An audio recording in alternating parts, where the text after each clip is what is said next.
Trying to give him the disappointed look. Hello, everyone. There's no. I'd like to call to order the Finance and Administration Committee. May we have a roll call, please? Mr. Banks? Here. Mr. McCormick? Here. Mr. Hardy? Here. Mr. Erickson? Here. Mr. Walker? Here. Ask for approval of the meeting minutes from August 28th, 2025. I'll make the motion to approve. Support. Motion by McCormick, support by Walker. All in favor, aye. Aye. Opposed, same. Motion carried. Are there any changes to the current agenda? Hearing none, we'll move on and ask for approval of the agenda. So move. Moved by Erickson, Support. support by McCormick. All in favor, aye. Aye. All opposed? Motion carried. Is there any public comment at this time for the Finance and Administration Committee?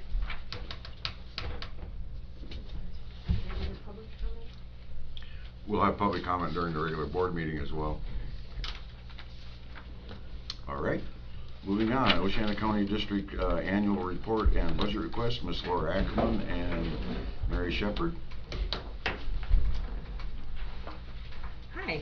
Hello. Can we just stand here? For sure. Okay, great. I've seen you all before. I was here about a year ago. I just started this position about a year ago, and I'm the district manager for Oceana Conservation District. I've spent the past year figuring out what it is we do for this county and being really impressed by my staff, by our board, Mary's a board member, and by the work that we do. And so I'm here to talk to you a little bit about what we do and to give you some support for the request that we've put in for an increase in our budget for this year.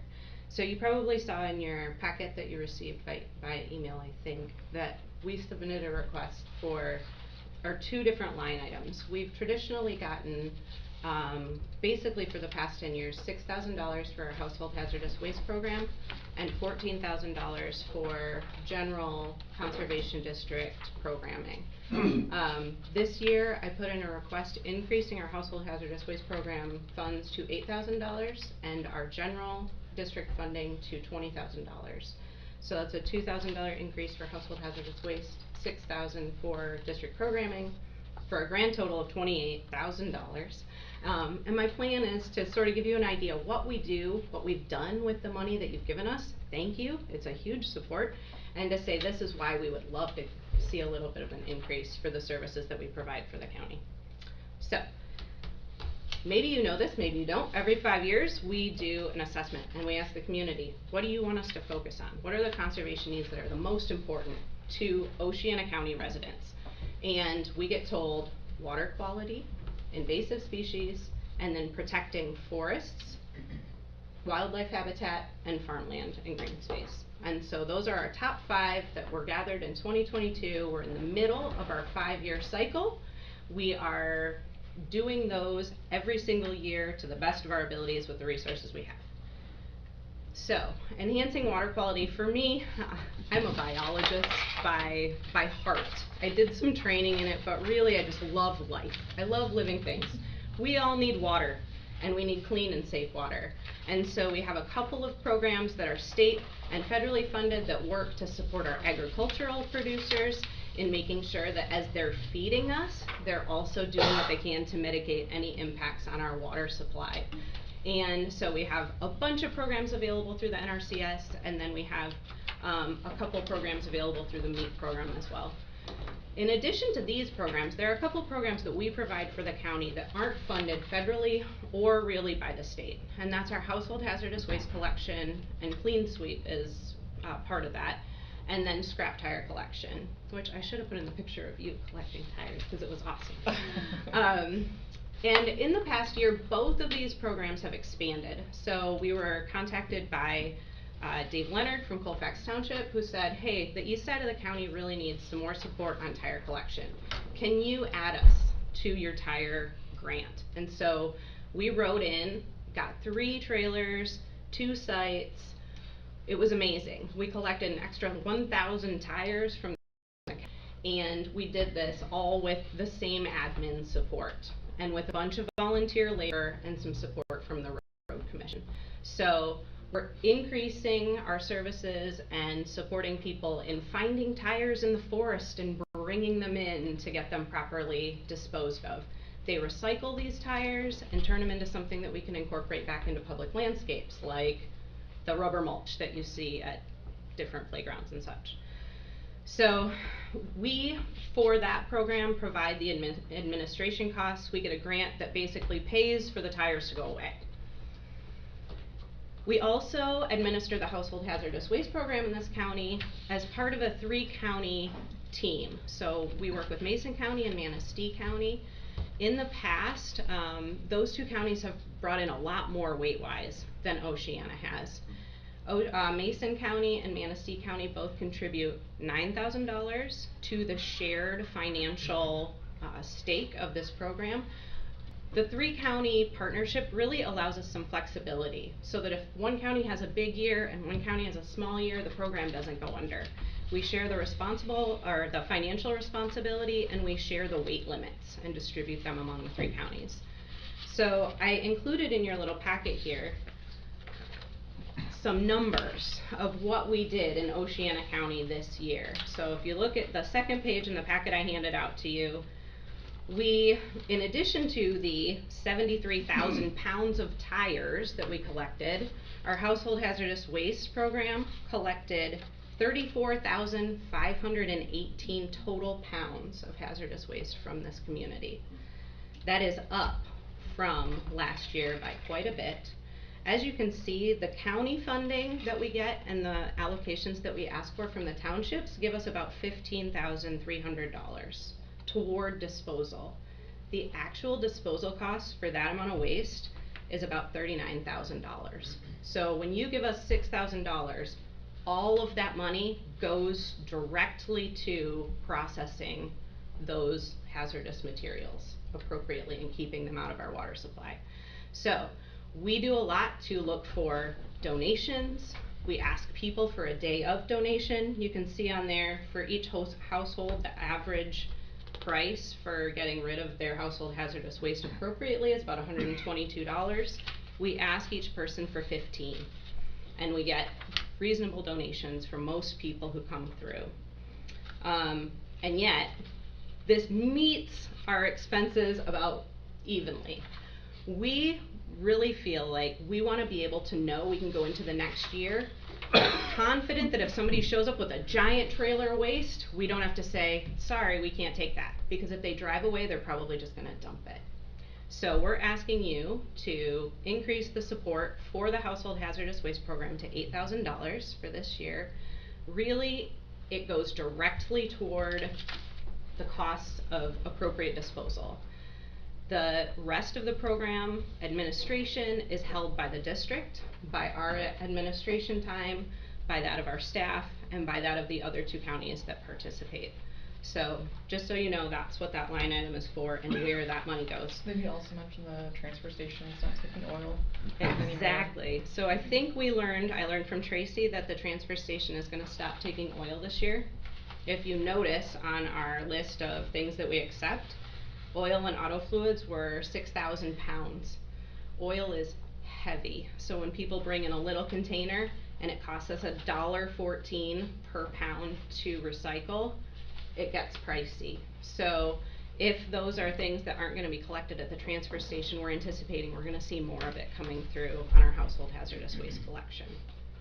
So we ask for an increase in that, and we also ask that you communicate with townships that this is important money that they're putting towards these programs to help keep this stuff out of our water. Okay.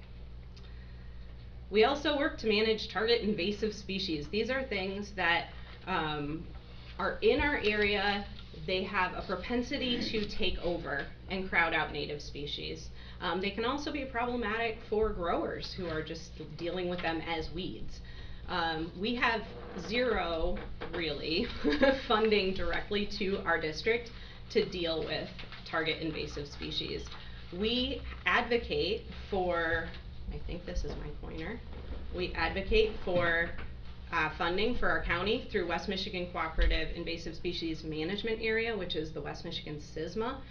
basically we go to them and say, you're writing a grant, Oceana's got this, Oceana's got this, Oceana's got that. And this is largely the work of our stewardship coordinator, Emma Waddy, who is sitting right here in support of this action, to tell you this is work that is important to do, and it's a service that we provide for this community.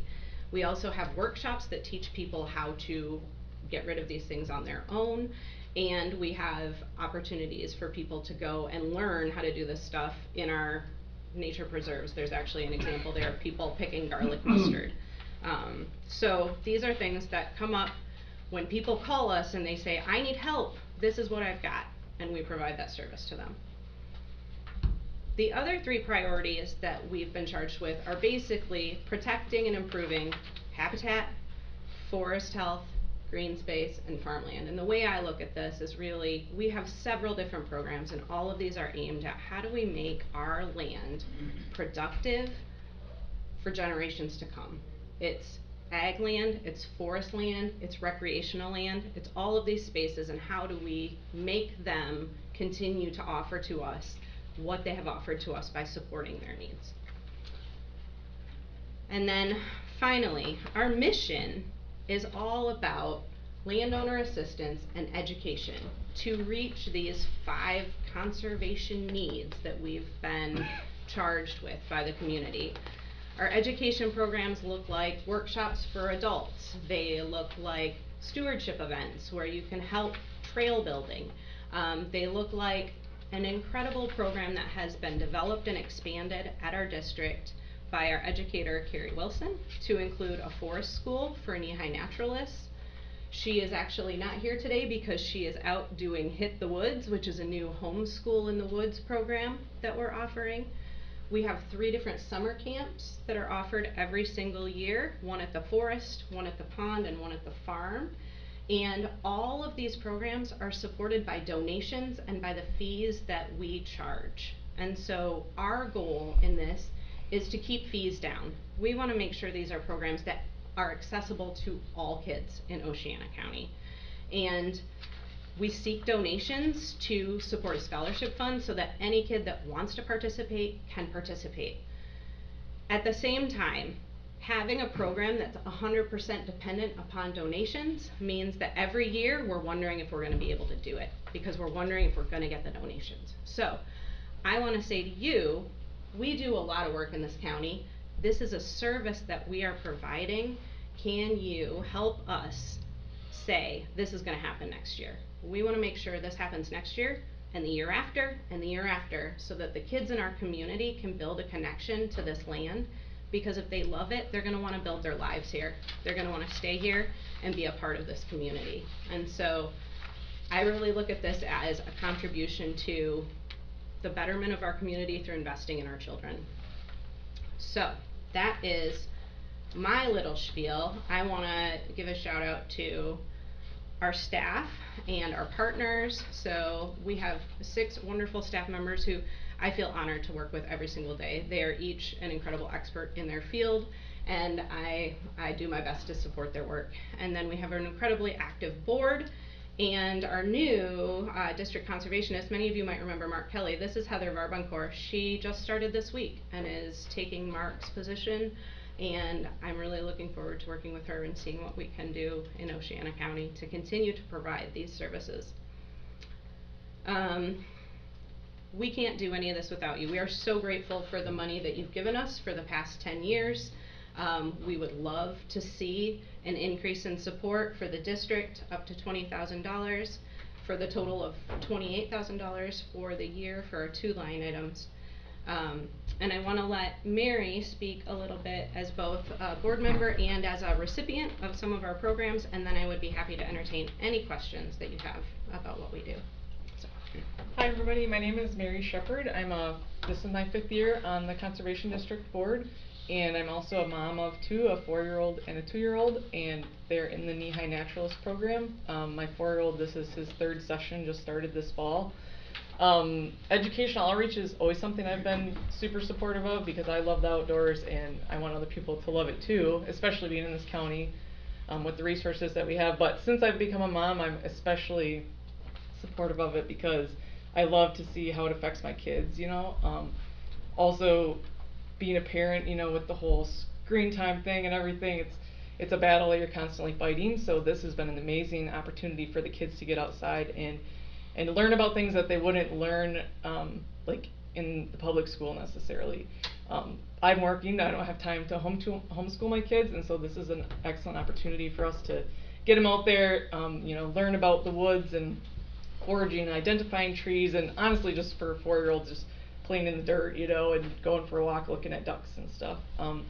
So the Knee-High Naturalist program, they have a spring and a fall session. There's 16 kids in the program. Carrie runs it, and it goes for 10 weeks on Friday mornings. They would love to expand that. I know, like, to get my kids in there, you have to literally sign up the second that it opens up, and it's full within like 2 days. I mean, there's 16 kids, so we would like the opportunity to be able to expand that. We'd have to have a little bit more staff and support. You know, it costs money for all the equipment, and for us it was like, I think $200 a kid to join, so it'd be nice to have more money for scholarships available for other families that want to do that. The Homeschool in the Woods program, this is the first year for that program. There's 18 kids in it currently, and that also filled up within 24 hours of opening up. Like I said, actually first session is today, and actually those kids, it's really cool, they worked out with the Council on Aging that they're going to be designing and building a hiking trail behind the council there.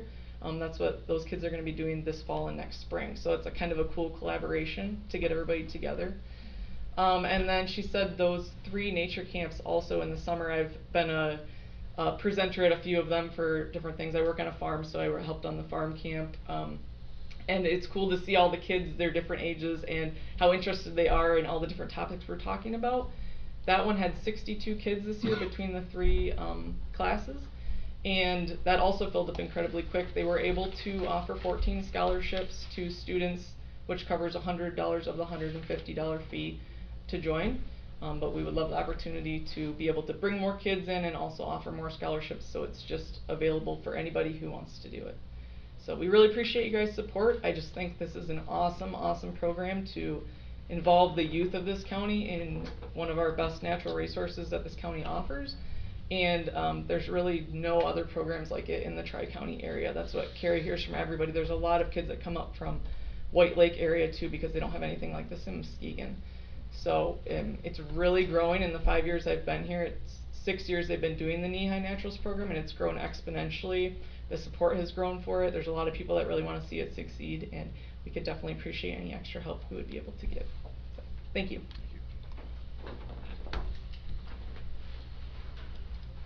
Do we have any questions or comments from the board members? I have a comment. Excellent presentation. Thank you. It was. Yeah, Sure. and I appreciate everything that you are doing and you have done. And Mary, can you tell everybody what you do for a living?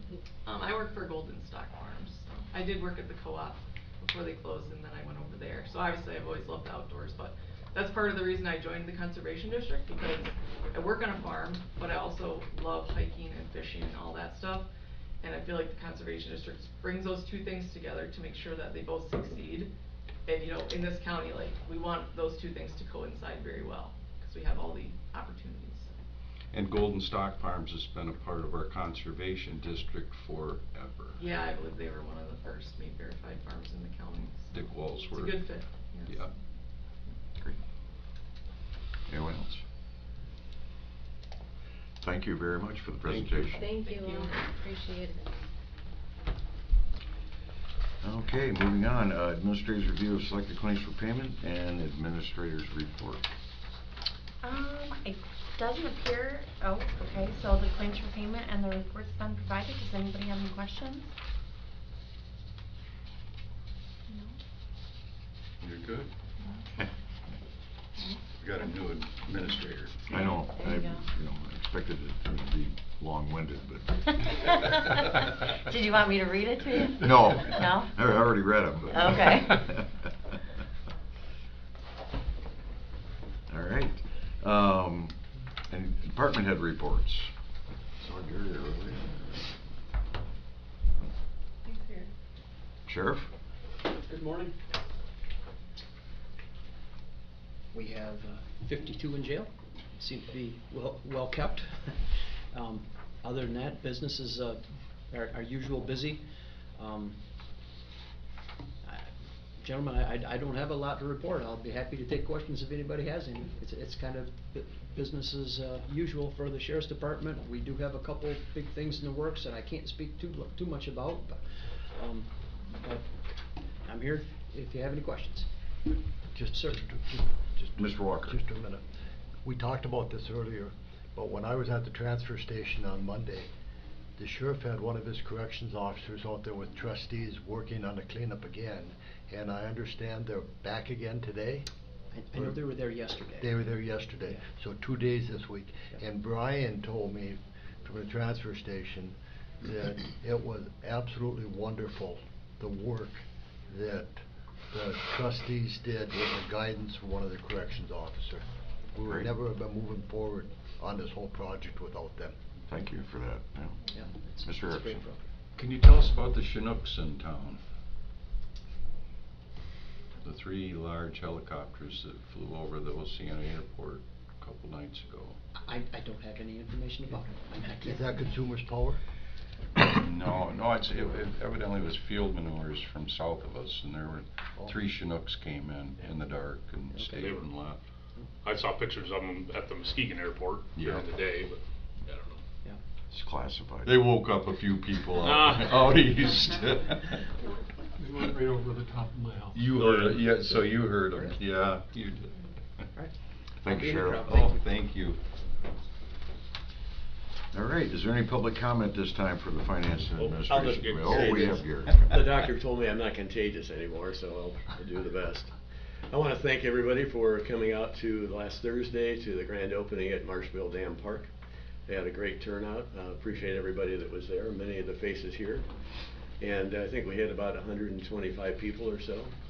But it's a great opportunity to bring Conservation District-minded people together. So, as also a board member of the Conservation District, I would echo what this young lady has said, and the support that she's given us and shown in the last year has been remarkable. And the opportunity to continue to grow the Conservation District with funding, but grow it also with parks has also been a huge part of our success with the Conservation District. Many of the programs that they are doing are in our county parks, and they really work out well for all sorts of opportunities. So, we did have some vandalism the other day, overnight, 2 nights ago at Marshville. Somebody took a magic marker and decided to make some, I believe, gang signs on the new storyboard. And had also taken a marker to the walkway or the boardwalk going down. So, very disturbed by that. John Wines and I have been out there. We were able to get the marker off of the sign fairly well, but it's just befuddles us why people do this. So I don't know what we're going to do to take it off the boardwalk, but we'll probably have to replace some boards, and it's going to be a cost of doing business. So I'd love to find whoever Alicia is, because she wrote her name all over it in pink. So. No, Lindsay, I'm sorry. So Lindsay, if you're listening, stop it. Thank you, Or Gary. if Lindsay's parents are listening, stop Yeah. it. Right. Yeah.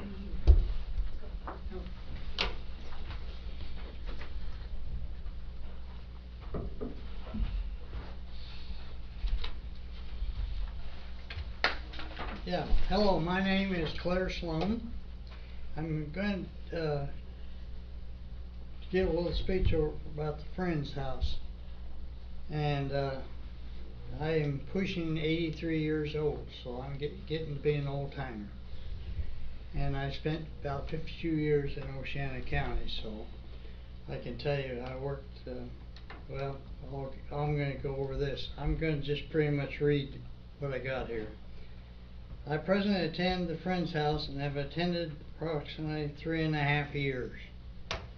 I came to attend the Friends House as a suggestion from Dr. Mary Freewood after suffering a massive stroke and being hospitalized for nearly 7 weeks. When I started at the Friends House, I was still doing some therapy through Ludington Hospital. And when I started at the Friends House, I was wheelchair bound, almost no use of my right hand, and difficulty with my speech and thought processes. Today I walk with a walker, have limited use of my right hand, and have no problem with speech. I am a little hard of hearing though, and I probably won't be able to tell, but I attend the Friends House 3 or 4 days per week and only have services 4 days a week. So I am basically a full-time person. Tammy Smith has done a splendid job of managing the Friends House, keeping communications open with my family and advocating for my needs. There is a sense of family there for those of us who attend and for those of us who understand Tammy's dismissal. We are devastated on her dismissal. Due to this disability, I am very limited in many things that most of us experience every day. Let me share just a few things that we experience under Tammy. 3 or 4 field trips per year to get to the real world that we no longer experience. Daily walking to keep us up our strength physically. When any client was emotionally down, she took the time to talk with them and help them understand the situation. She joked with all of us in a pleasant environment. She asked and cared about our families and our friends' life away from the Friends House. She worked or taught the clients to help themselves if they were able, such as cutting their food, using personal hygiene, and talking approximately to one another. Daily plans that fit the needs of the clients, much like a teacher does with lesson plans. Bringing in extra programs or activities to keep us active, such as Nerf baseball, Nerf volleyball, music programs, trivia, and different games, to name a few. She celebrated all holidays with us, which included Christmas, holidays, Halloween, Father's Day, picnic, and cookouts, Mother's Day tea, 4th of July, just to name a few. We also had pen pals at Walkerville School. From even at age that was fun. Even at my age, that was fun, and perhaps you could read about it in the paper, and the walk to end Alzheimer's. These activities gave us something to look forward to, but I must honestly admit the ones that I liked most were the NASCAR racing and Super Bowl. It was so much fun. Sorry, looks like you're out of time. Huh? You're out of time. I'm We out of only time? allow a couple minutes for public comment. Oh, okay. You know his last paragraph is very Oh. important. Can you let him read that? Go ahead and finish. Pardon me? If he's on his last paragraph. Sure, go ahead. Okay. Thank you. It has been 3 weeks since Tammy's dismissal. We never had a chance to tell her goodbye. She never had a chance to tell us goodbye. It's not the same there. Everyone, including me, is afraid to say anything after I learned that they have cameras there that are both visual and audio. I try to guard my words very closely, and am afraid to joke with anyone for fear I could be next to be dismissed. This week, my wife received a letter from Oceana County on Aging stating that she no longer can enter the Friends House. They previously had an open door policy for families and loved ones. If my wife had concerns, they are to be addressed before or after the time their services are provided to the clients. She will be allowed in for special occasions or parties. My wife transported me to and from the Friends House. She typically walked me in and helped me with my coat or boots. Sometimes she chatted a short time with other clients who loved talking to her, but unless she had a concern, she had seldom there more than 5 to 8 minutes to drop off or pick up time. It takes me a while to walk to the hallway with a walker. Sometimes at the end of the day we were in the middle of a game and she would sit and wait until we finished. I am coming to you as a board and as a taxpayer for Oceana County, a client on the Friends House, and I represent many of the seniors in the county in my condition. Please, as the board, get this issue resolved with the administration. Every client at the Friends House wants Tammy back. Unfortunately, it's very toxic there now because everyone is afraid. Everybody's afraid over there because they are afraid they're going to get dismissed. And it's a terrible situation this time. And I hope that it gets straightened out and they get everything straightened out with the administration. So God help them. And in God's name we pray. Amen. Thank you, sir. Thank you. Can I also speak?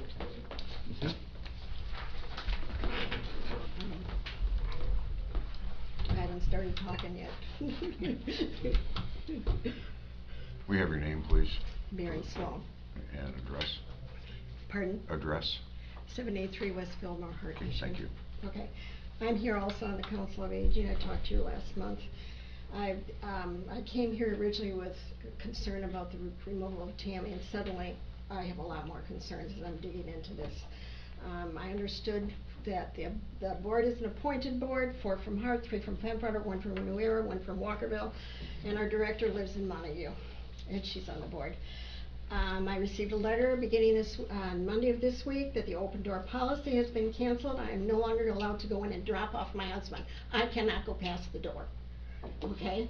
I received a letter on Monday stating that the payments now have to be sent, or we have to send or drop them off at the center, council center, and that went into effect like 6 or 8 months ago, and we're just getting information on it now. I wrote a letter on September 3rd to the administrators up there because they canceled another field trip on September 2nd for these guys. No information again coming home on it. And they're telling me it was not finalized. That's not true. It was finalized. They had the volunteers to go with these people. They had the buses in place. I have received many things that makes me challenge the integrity of the Council on Aging. At this point, I am beginning to be concerned about them targeting me now, but more than that, I'm concerned that they're targeting my husband. And I have started doing some research. So I started going online and I did some research. And one of the things that concerns me is the dollars over there. I pulled up the 990 income tax forms for 2024. Please listen to these numbers carefully. Their contributions and grants, and that's part of, from what I understand, the taxes that come. $904,798. Their other revenue comes to a total of $1,545,198. $12,450 of that is from rental, which I'm assuming is the building. So their total revenue for 24 was $2,449,996. Then I went to under expenses. Salaries, compensation, employees' benefits. $1,279,912. I went on that form and I went to Part IX, Column A, Other Employee Benefits, which states, when I looked it up, Other Employee Benefits is a category for expenses related to compensation that are not reported as direct salaries or wages or as contributions to retirement or other benefit plans. That amount, $146,435. Between the salaries and the other compensation, the employee benefits and expenses total $1,426,347. That's more than 50% of the revenue coming in. It gets better. Go to line 19, conferences, conventions, and meetings, $41,979. When checking this out, it states on line 5 there were 44 employees in 2024. I believe they do their contract out for mowing, snow removal, and janitorial service. They should not be listed. Are we playing ghosts over there? For the year 2025, it tells me there are 33 employees. This information is posted on their website. On July 25, it tells me that nursing assistants make $14.91. Bus drivers are making $17. What kind of salaries are the administration being paid over there? One wonders when looking at the 990 form from 2024. County commissioners, I implore you to look into this. Every person in this county has the right to know where the tax dollars are spent. What are the wages and perks of administration over there? Why do we allow administrators these high wages when they don't even live in the county that supports their pocketbooks? It appears to me that the Council on Aging seems to have their own little kingdom, and they determine their title and they determined by their title and salaries with little regard to the people they serve or the people who perform the services for the elderly. We as a public entity need your help to rectify this. Thank you. Thank you. I want to share one thing with you, which I don't have on here. It was very amazing for me to see that yesterday, I believe, or maybe it was the day before, they finally sent somebody over to the friend's house to clean up the I'll say the garden messes that have been there all summer long. And is it because this is finally in the paper that they're shaping up? I mean, you should have seen the ground. The grass was mowed, but the weeds were horrible, just horrible. And finally, it's getting taken care of. Why? I am concerned. I am concerned about that place. Thank you. Thank you. Any other public comment at this time? Hi everyone, my name is Emma Waddy. I am the Oceana Conservation District's Stewardship Coordinator. I started this position in May, middle of May this year, and I just want to thank you all and Laura and Gary for welcoming me in, and all of the great work that we do in Oceana County really supports a lot of our education programs, our conservation programs, and a lot of the programs I support, like our nature preserves, our road cleanups, our beach cleanups. And it's a lot of things that we bring people together in conservation. Coming to this county from the east side, I've never been here before, and the sense of community that we have in the realm of conservation and ecosystem management is really important to us, and I think it's wonderful, and I would really appreciate for any continued increases in our budget. Thank you. Yep. Anyone else for public comment? Hearing nothing, I will... Mr. Hardy. I'm sorry. I have a response to the several emails and the phone calls that I have gotten on the Council on the Aging. Okay. Would you care for me to read it now, or do you want me to wait till Commissioner's comments at the end of the regular meeting? I'm fine with it now. I'm fine yeah. with it now. Okay. Yeah, why the topic's there. Okay. I'm stepping out of protocol here, that's why. Right. I understand your concerns. However, the Oceana County Council on the Aging is a non-for-profit organization governed by its own board of directors that is not appointed by the Oceana County Board of Commissioners. Where there is a dedicated millage to support the programs, the Board of Commissioners does not have oversight over the Council's operation. The millage they receive from Oceana County taxpayers is a millage that was voted on by the Oceana County taxpayers for the Oceana County Board of Commissioners. And I thank you. I just want to make it very clear. We have no oversight. Right. What can we do? Pardon me? What can we do?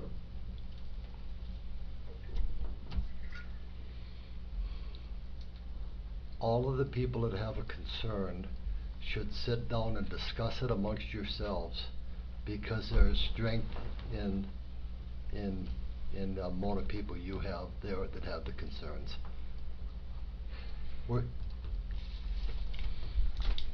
Mr. Erickson?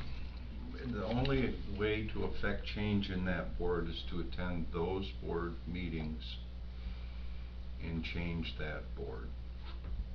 Those are the only things that we can do in this arena. But knowledge is power, and you looked at the 990, and the numbers that you read to us were very important, and I heard them clearly. Something's wrong over there. Craig? Yes. I don't think we should get into discussion back and forth. Yeah. All right,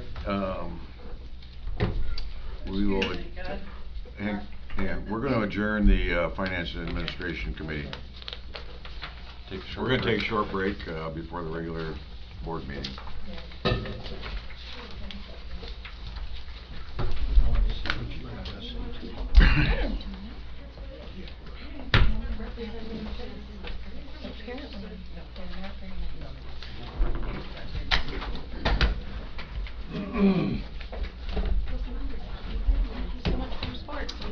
Yeah, not much we can do about it. I love what we do.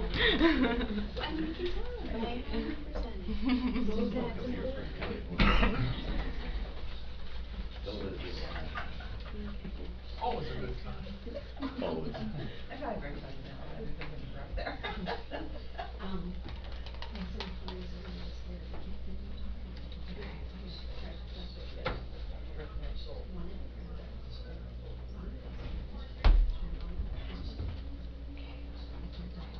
I hope so too. I hope it goes well. Thank you.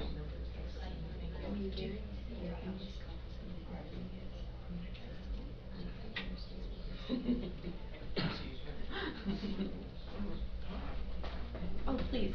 Y'all go right ahead. Okay. It's set now, already, so. Right. We go to the Standing is good. because that, it doesn't make no sense. And there needs to be change there as well. Chicky busy? We're trying. We are. We have an election. And when is that? Is that? Well, we have a November 4th election. Yeah, It was good. supposed to be last year. But West Shore realized that the submitted wording for the proposal was incorrect. Oh, no. So they had to pull it. So, we just have Mason County Central, school proposal and Hesperia school proposal. Yeah. So who do you have? Still. Is there early voting on that too?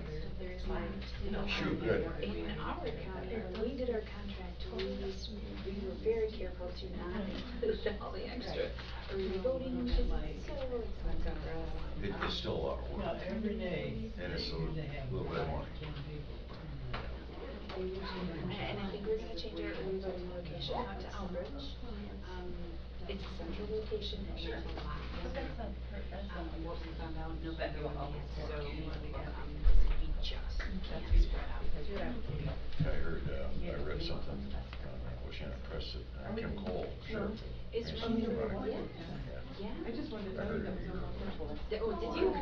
So we'll see. Well, I heard So what you guys are doing. he's on the 911 board, and I said next. Oh, to him. not very well done. Where they I heard a little mumbling. like the things that they You talked know, about. forget that thing, yeah, it's mine, it sounds like it was mine. The election ballot is gonna be a lot of fun. So that means that, I don't think so. if he is elected, And I don't know where Tom was to bring in and take care of it. then Wilson, the undersheriff, would take over, because I think he's still got 2 more after the election. He's got 2 more Thank you years so much, appreciate it. for sheriff position, so the undersheriff would take over. Yeah. I know, potential challenges, on the ballot next year. He's a good guy, I like him. He's generous. You are. Thank you, Mr. Wolf. I didn't want people to believe